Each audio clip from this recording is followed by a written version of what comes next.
Hello, welcome to Jackrabbit Journal. It is Summit League tournament time for the SDSU basketball teams, and both will play on Sunday in the first round. The women against Oral Roberts at 2:30, and then the men against Denver at 6 o'clock. So a doubleheader for the SDSU teams. The Jackrabbit men, one of three teams really that are hot going into the tournament. South Dakota and Omaha are on win streaks as well, but the Jacks have won 6 of their last 8 games. They finished the regular season with 3 wins in a row, including a drubbing of Denver on Saturday. Mike Dom, 20 in the first half, 30 points in the game. It is the 10th time this season that he has scored at least 30. And Dom sets a new school record for single-season scoring, a record that was held by Chris White that you thought maybe nobody would ever get, but Dom gets it. He's got 773 points so far this season for Dom. Leads the league in scoring going into the tournament at 24.9 points per game. But the Jacks have been giving him a lot of scoring support lately. Reed Tellinghusen had 8 points early against Denver. Chris Howell and Skylar Flatten chime in with 11 points apiece. Tevin King was great, 8 rebounds, 5 assists, and 2 steals. And A.J. Hess makes his return from an elbow injury. He goes 4 of 5 from the three-point line. 14 points in 13 minutes for Hess. Ian Tyson back as well for the Jacks now, and this team that was a big chaotic question mark for some part of the season coming together now at the right time. We've been better defensively in the second half of the conference season. We've been a lot better defensively, and we're challenging shots, and then we're rebounding misses. So our team's in a good spot right now. Guys have really bought in. I think that's been the main thing, and we've kind of figured out that turnovers is a huge factor, and rebounding is probably the main thing that we do well when we win. And like I said, just the guys have fully bought into playing for each other, playing with each other, playing for the coaching staff, and I think that's really helped us turn around the season. All right, so the men play Denver again right away in the first round of the tournament. We've got more on that coming up in a bit. The Jackrabbit women just played Denver in the final game of the regular season. The Jacks come away with a 24-point win in a game that was tied at halftime. Jacks led by 3 after 3 quarters, but then they blew it open in the fourth, outscoring Denver by 21 in the fourth quarter. Clarissa Ober with a career-high 24 points, 10 rebounds in what might be her last game at Frost Arena. Fellow senior Carrie Young, 10 points and 6 assists. And another double-double for Ellie Thompson, 18 points and 11 rebounds for her. And the Jacks finished Summit League play in a tie for second place at 12-4, along with IUPUI. So the Jacks will be the 3 seed in the Summit League tournament. First time since 2011 that the Jacks will not be one of the top 2 seeds in the Summit League tournament. But will that matter? Are they still the tournament favorite, even though they're not the tournament favorite, if you know what I mean? Brad Newitt is in next to talk about it. Jackrabbit Journal on Midco Sports Network is presented by Sanford Orthopedics and Sports Medicine, Dakota Land Honda, Service First Federal Credit Union, and JackrabbitCentral.com.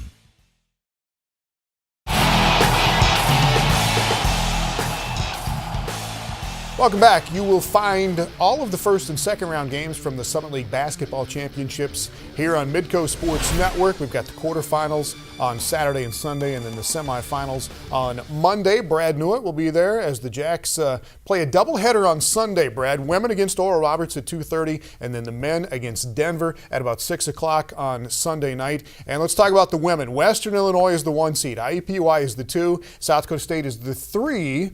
And this is kind of an odd situation. The Jacks are not the favorite technically this year, or are they? I don't think you can think going into this tournament that they are the favorite, and here's the reason why. Western Illinois is playing fabulous basketball. They have won 8 games in a row. They're playing with a ton of confidence.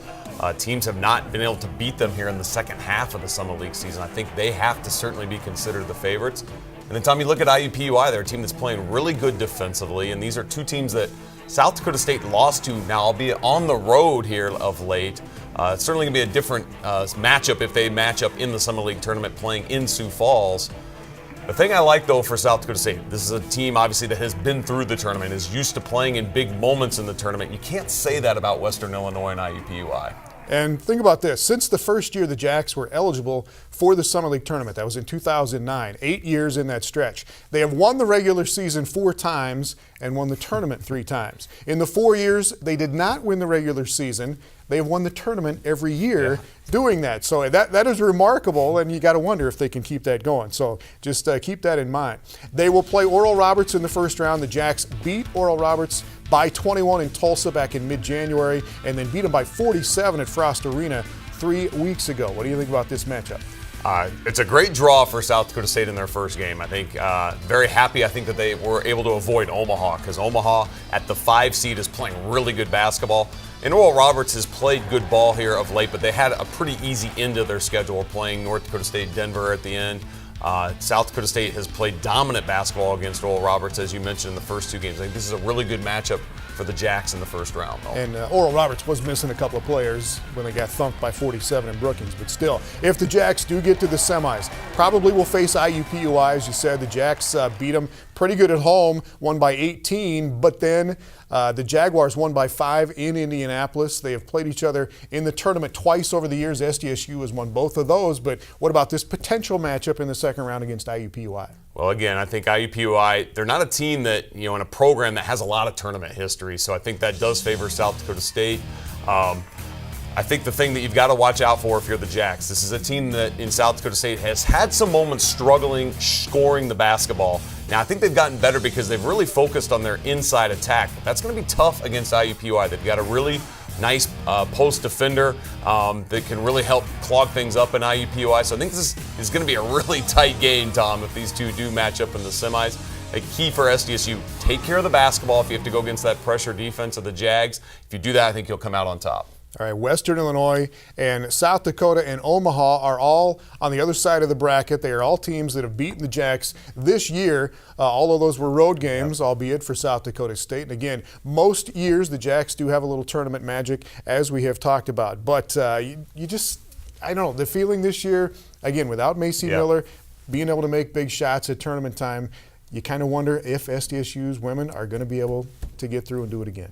And I think here's the thing that's going to be different for South Dakota State this year. I think in a lot of years in the past, they've had fairly easy games round 1, maybe even round 2, and the challenges come in the championship. That's not going to be the case this year. They're going to have to play a pretty challenging game, first of all, against Oral Roberts, a team that's very capable. But then rounds 2 and 3, if they get that far, those are going to be really, really difficult games for the Jacks, and with no day of rest in there like they're used to as well. All right, and just as I plant that seed of doubt, I think you really can't doubt them at this time of year. We'll see what happens. All right, we will talk with Newitt about the men's tournament coming up in a little bit. But next, a rapid-fire interview with Sydney Tracy, the other Sid. Or is Sid Palmer the other Sid? Burning questions will be answered coming up next.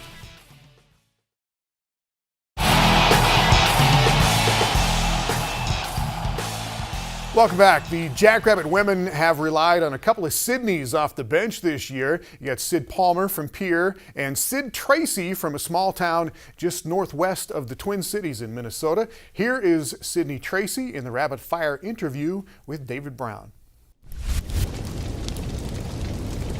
All right, so the first question is, why are you number 33? I am number 33 because when I was younger, my role model was my older cousin, and he was 33. So then I chose that to be my number, and now actually my younger brother's 33, my younger cousin is 33, so it's kind of a family deal now. Were you happy you were able to get it here? Oh yeah, for sure. How many times do you get confused with Sydney Palmer? A lot. I think too many to count. So what does AJ call you in practice to differentiate? Sydney Palmer is Palmer, or Sid. She gets the first name because she was here before me. I'm just Tracy.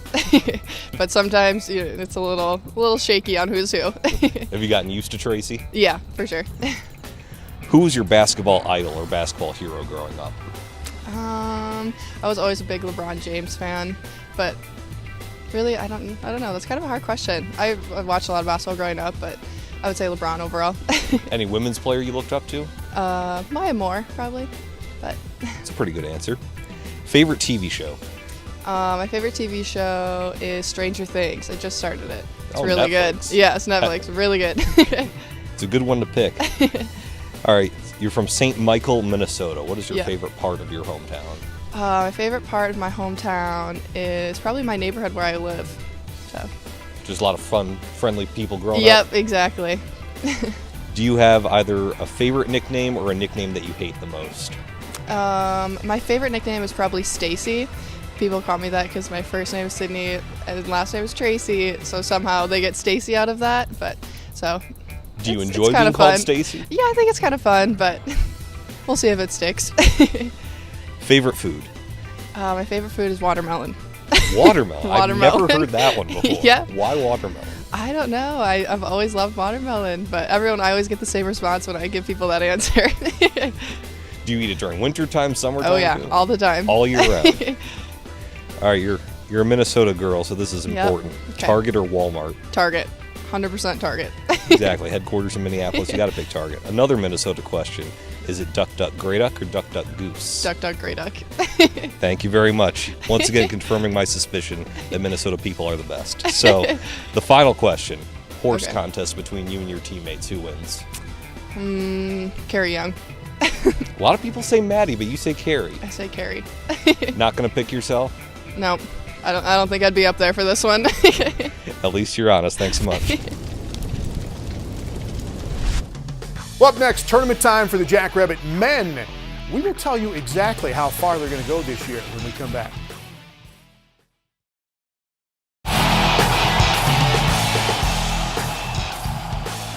Welcome back with Brad Newitt and some deep thoughts on the Summer League tournament for the Jackrabbit men here. Brad, the Jacks will play Denver in the first round on Sunday. Jacks just destroyed Denver last Saturday, so where's the head game at right now? Is that a big advantage to South Dakota State? It can go both ways. I mean, certainly I think South Dakota State comes in with confidence, knowing that they can really play well against Denver. This is a team they match up well against.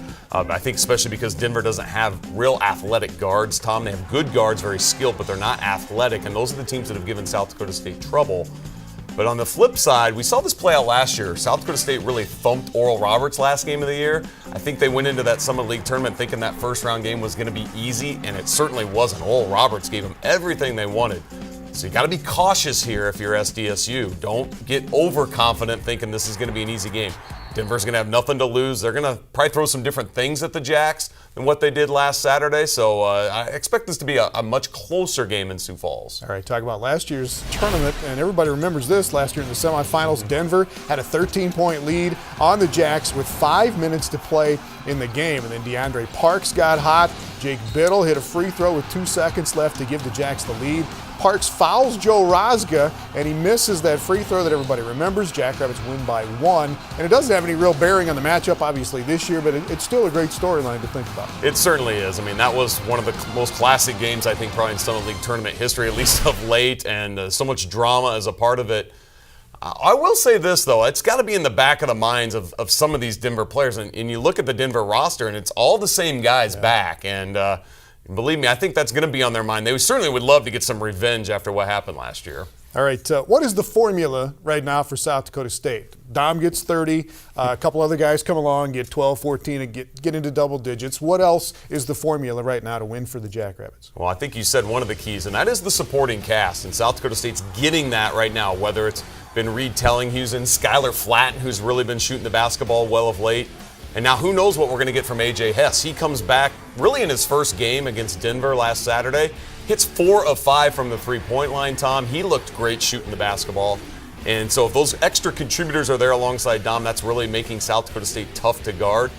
I do think the key thing for South Dakota State is they've gotten really tough-minded on rebounding. And when they out-rebound their opponents, they're 13-1 this year. So I think, to me, that's a real key to watch in this Summer League tournament. If South Dakota State's rebounding the ball and playing good, tough defense like they've gotten better at, I think that's a big sign for them, a good sign for them. All right, last thing on Denver.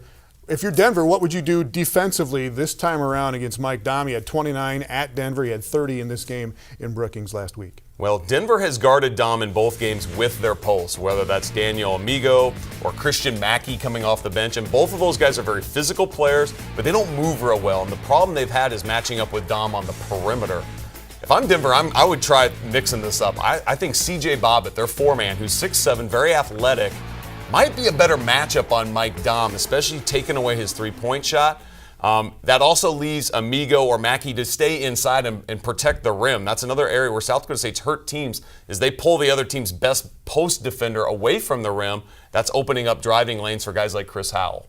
All right, Mike Dom, 10 games, as we mentioned, this year with at least 30 points. He has had 6 games this year where he's had more points than he's played minutes in the ballgame. That is amazing. The other 4 top scorers in the Summit League this year have done that twice, and they were both early in the season against Division III teams. This is an amazing thing that he does when he can score 30 in 29 minutes, or have 51 in whatever minutes he played at Fort Wayne.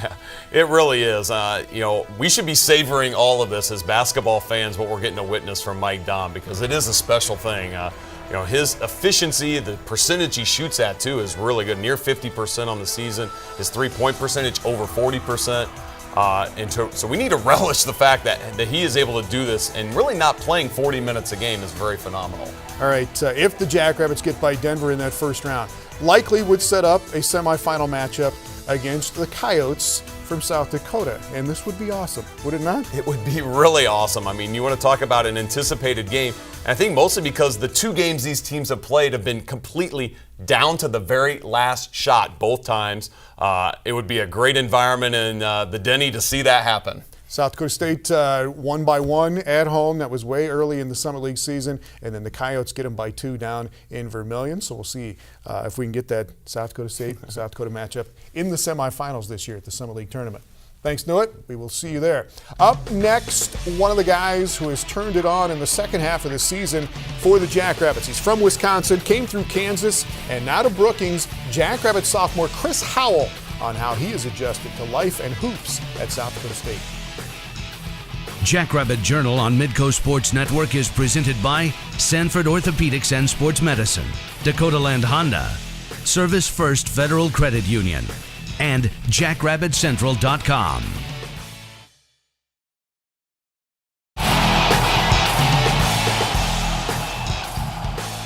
Welcome back to Jackrabbit Journal. Chris Howell is a good individual representation of how this season has gone for the Jackrabbit men's basketball team. He wasn't sure what his role was at the start, but he has figured it out here now toward the finish of the season. And here again is David Brown with Chris Howell.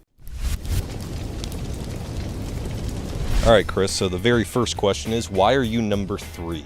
I just like number 3. I think before, when I first picked it, was for like my mom, my sister, my 2 sisters, and so that's really why. So just your mom and 2 sisters adds up to 3? Yeah. No, it doesn't matter, wasn't an NBA player or a college player or anything like that? Nah, I mean, I like Dwayne Wade and Allen Iverson, but nah, not really. But 3 was for your family? Yeah. All right, so you're from Milwaukee, so are you a Bucks fan, a Brewers fan, or what sports teams do you like? I like all of them. I don't really watch baseball that much, but I'm really a Bucks fan and a Packers fan. Bucks and Packers. I suppose if you're from Wisconsin, that's the perfect combo. What's your favorite part of Milwaukee where you grew up? I honestly don't have one. I'm a house kid. I don't really be out, so I really. Was your neighborhood cool growing up? Not really. I'm from like the north side, so I mean, it's not too much not too much good stuff going on over there. Didn't have like a favorite hangout or a restaurant you would go to with your friends in high school, or the gym or anything like that? Probably my high school, like always playing basketball, so my high school is really where we always hang out at. All right, you spent a year at Butler Community College in El Dorado, Kansas. Do you have any favorite places in El Dorado, Kansas? The gym is the best place in El Dorado right now. I suppose with a small town, the gym is probably where you wanted to be the most. Yeah. Okay, how many times have people confused the fact that you went to Butler Community College as opposed to Butler, the actual school in Indiana? Well, I had an all-star, like the all-star game my senior year, and I told them to say Butler Community College instead of Butler University. So I mean, I don't think anyone confused like Butler Community College and Butler University. Do you have a pregame ritual or a pregame superstition, something you have to do before every game? Take a nap. How long a nap? At least an hour. Not too long, but just take a nap, talk to my mom, talk to my grandma, and that's it. So very, very family-oriented person, like talk to your parents and your grandmother. Yeah. Make sure you get that solid advice before every game. Yeah. All right. I've noticed you're one of the few people who wears a headband. So are you a fan of the headband? Have you tried to get other people on the headband bandwagon? I just like wearing a headband. I mean, I don't think Michael Orris, he likes to wear it, but he just never does. I don't know why, but I don't think anybody else would like to wear a headband. But you like it. Why do you like the headband? it's sometimes like the sweat, it like drips in my eyes sometimes. So I think like that causes like sometimes like to stop a lot of sweat, and it's just very easy. Favorite TV show? Martin. Martin, old school Martin. Yeah. What's your favorite TV show today, or do you not like anything on today? Well, I got a series on Netflix. I watch Prison Break. Prison Break. That's There you really go. good. That's a good one. All right. What's a song that you're embarrassed to admit that you really like? Probably. Oh man, I don't know. I would go with like probably a Justin Bieber song. Probably say Sorry. Sorry by Justin Bieber. Do you sing it? Do you do karaoke, or you just like listening to it? I kind of sing it sometimes. Yeah. Are you a good singer? Or do your teammates make money? No, I'm like one of those persons who just go along with the song. All right, last question. You and your teammates are playing a game of horse. Who wins? Oh man, it depends what shots we're making. Trick shots, everything goes. Who would win? I'll go AJ Hess. AJ Hess. Not gonna say yourself? I'm not that good of a horse player. All right, good enough. Thanks, Chris. So Howell and the Jackrabbit men taking on Denver on Sunday in the first round of the Summit League tournament, and the Jackrabbit women against Oral Roberts on Sunday at 2:30, and then the men at 6 o'clock in the first game of the evening session on Sunday. The tournament gets started on Saturday with 4 games. Again, 4 on Sunday, the semifinals on Monday. All 12 of those games are live on Midco Sports Network. We will see you then.